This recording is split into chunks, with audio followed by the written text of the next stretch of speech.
En estos días ha sido noticia con muchos titulares en muchos diarios de todo el mundo la deserción de una atleta que en los Juegos Olímpicos de Tokio se refugió en la embajada polaca para no volver a su país. Pidió protección para que no le permitan que sea llevada por la fuerza nuevamente a su país, que es Bielorrusia. Se trata de Krystina Szymanowskaja, una velocista de Bielorrusia.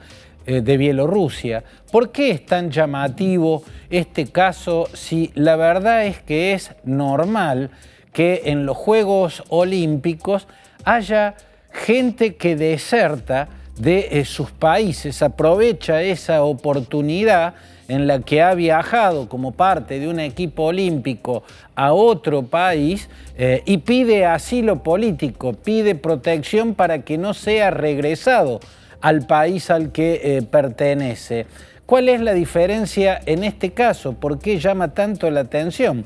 Porque si bien normalmente hay deserciones en los Juegos Olímpicos que se han hecho en el pasado, en este caso la diferencia es que no se trata de alguien que deserta de un país con sistema totalitario, ¿no? Normalmente los desertores huyen de países con regímenes totalitarios. En este caso huye de Bielorrusia, y Bielorrusia tiene un régimen despótico pero no totalitario. El totalitarismo es la dictadura absoluta, es la dictadura donde el movimiento de cada ciudadano está controlado totalmente desde el Estado.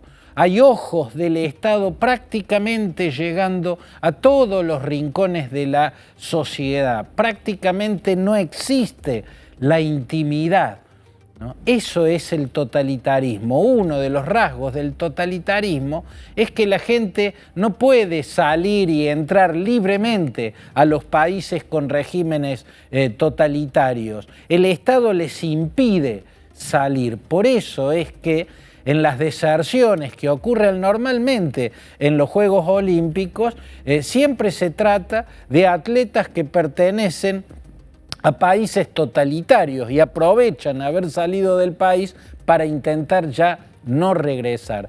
Bielorrusia tiene un régimen despótico, el régimen del presidente Alexander Lukashenko. Prácticamente está en el poder desde el final de la Unión Soviética. Poco después de que desapareciera la Unión Soviética, Lukashenko va a llegar al poder, y desde que está en el poder, más de 2 décadas y media, ha ido girando cada vez más hacia el autoritarismo y hacia el despotismo. Es un autócrata que en las últimas elecciones, donde se impuso mediante un fraude que resultó visible y que hizo detonar multitudinarias protestas, mostró crudamente su perfil autoritario al ordenar brutales represiones. Pero aún siendo tan autoritario, tan despótico, no llega todavía a tener un Estado totalitario. Esta deportista podría haber salido por sí misma del país, porque Bielorrusia es un país desde el cual los ciudadanos todavía pueden salir y entrar cuando quieran, todavía. Entonces, ¿por qué eligió desertar Szymanowskaja? Porque se sintió amenazada por los siguientes hechos. Ella, en un reportaje que le hicieron, se solidarizó con las multitudes que salieron a protestar en Minsk y en otras ciudades bielorrusas, reclamando democracia, reclamando el fin del despótico Lukashenko en el poder. Después de haber hecho esas declaraciones críticas con el déspota de Bielorrusia, recibió la señal de que en Bielorrusia el gobierno estaba indignado, que le iba a expulsar del equipo olímpico y que la iban a hacer regresar de inmediato a Bielorrusia. Fue entonces cuando corrió y se escondió y pidió refugio en la embajada de Polonia, en Tokio, la capital de Japón, donde se realizan estos Juegos Olímpicos.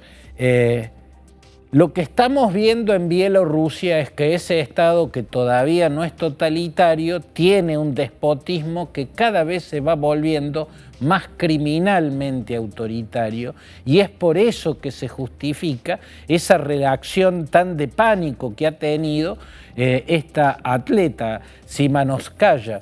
Ese pánico deviene de que hay otros hechos que muestran que Lukashenko cada vez se atreve más a todo, a cualquier cosa.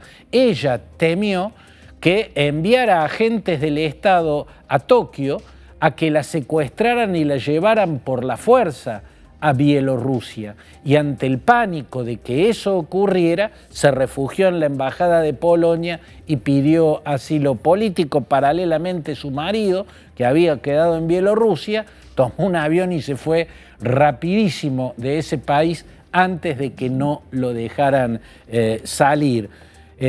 Los antecedentes son cada vez más graves. No hace mucho tiempo, Roman Protasevich, que es un joven periodista muy allegado a Tikhanovskaya, Svetlana Tikhanovskaya es una líder de la disidencia, es una líder opositora, es la que ganó la elección, que la robó con un fraude Lukashenko. Roman Protasevich fue un periodista que a través de sus medios, sobre todo en la red, en internet, convocó a las marchas multitudinarias de protesta contra el fraude del déspota Lukashenko. No se encontraba en Bielorrusia, estaba en Atenas. En Atenas tomó un avión, pero para ir a Vilna. El vuelo pasaba por arriba de Ucrania, pero era un vuelo en Ryanair, que es una aerolínea internacional, es una aerolínea irlandesa que hace vuelos por toda Europa. Viajaba de Atenas a Vilna, que es la capital de Lituania, y cuando pasó por cielo ucraniano, se le avisó al avión que tenía una bomba y fue escoltado por aviones MiG-23, aviones cazabombarderos, que los desviaron al aeropuerto de Minsk, la capital de Bielorrusia. Y ahí, en Bielorrusia, subieron los agentes de Lukashenko y arrestaron a Protasevich, ese periodista disidente que quedó preso en Bielorrusia. Después de semejante acto, ya si el líder bielorruso se atreve a semejantes cosas, el acto terrorista de desviar mediante una mentira o a través de una mentira desviar un vuelo internacional para capturar a un disidente, podemos pensar que es capaz de cualquier cosa. Y la otra señal fue en estos mismos días, en los mismos días en que Kristina Simanovskaya se refugiaba en la embajada de Polonia y pedía que la protejan y que no dejen que la secuestren y la lleven por la fuerza a Bielorrusia. Vitaly Shishov, que es un joven disidente que estaba viviendo en Kiev, en la capital de Ucrania, y desde allí manejaba organizaciones disidentes al régimen de Bielorrusia, desapareció un día y poco después lo encontraron colgando en un árbol del parque de Kiev, colgando ahorcado en un bosque del parque de la capital ucraniana. Eso hace pensar que la amistad, la cercanía que Lukashenko tiene con Vladimir Putin, bueno, empieza a transmitirle al déspota bielorruso ciertas artes que parece practicar el presidente de Rusia.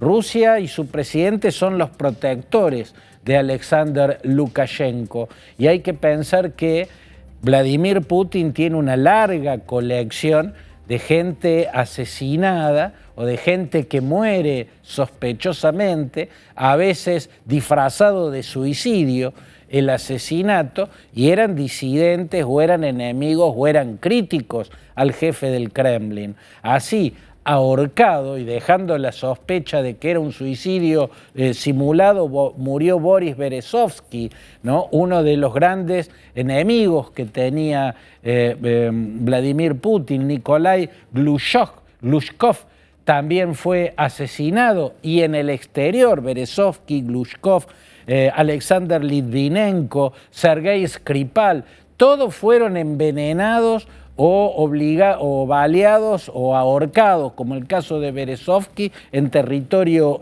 británico. Boris Nemtsov fue un ex viceprimer ministro que se convirtió en un gran disidente del presidente Putin y lo balearon en las cercanías del Kremlin. Ese murió en la mismísima Moscú. Pero ese modus operandi es el que parece que está empezando a utilizar un protegido de Putin, el despótico Alexander Lukashenko, el déspota del cual huyó esta atleta de Bielorrusia.